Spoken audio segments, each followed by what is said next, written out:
Bed touch કોને કહેવાય? તો બેડ ટચ એટલે કોઈ આપણને અડકતું કરે ને આપણને ના ગમતું હોય.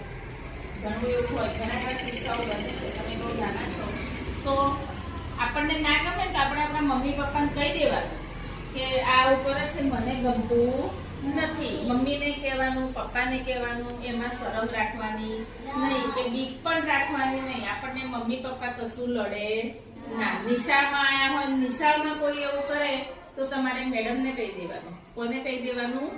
મેડમને કહી દેવાનું કે મેડમ આ મને આવું કરે છે, મને ગમતું નથી. એને બેડ ટચ કહેવાય. શું કહેવાય? Bed touch.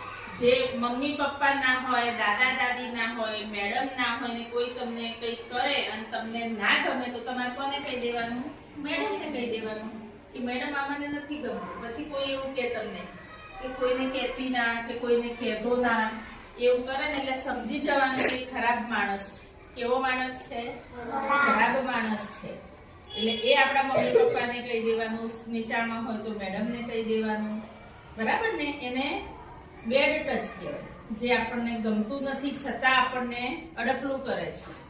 મમ્મી પપ્પા દાદા દાદી સિવાય કોઈ પણ તમને કંઈ કરે તો તમારે એને માનવાનું નથી. સમજણ પડી?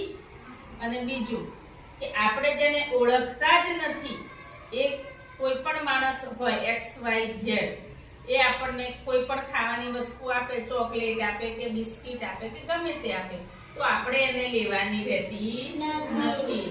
ભલે ને ગમે તેટલી સારી વસ્તુ હોય અને આપણને ભાવતી હોય, પણ આપણે એને ખાવાની નથી. મારા મેડમે ના પાડી છે એવું કહી દેવાનું. શું કહી દેવાનું?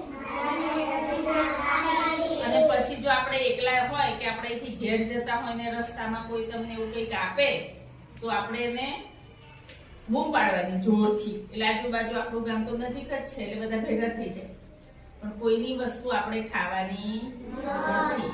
સમજણ પડી ને? આવું બેને તમને પહેલા પણ શીખવાડ્યું હતું ને કે કોઈ આપણને ગમે તે વસ્તુ ખાવાની આપે, ભલે ને આપણને ગમે તેટલી ભાવતી હોય પણ આપણે એને ખાવાની નહીં.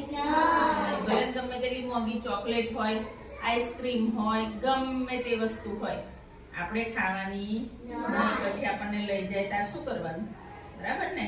એટલે આપણે કોઈએ અજાણી વ્યક્તિ હોય એની કોઈ પણ વસ્તુ આપણે ખાવાની નહીં, ભલે ને આપણને ભાવે કે ના ભાવે.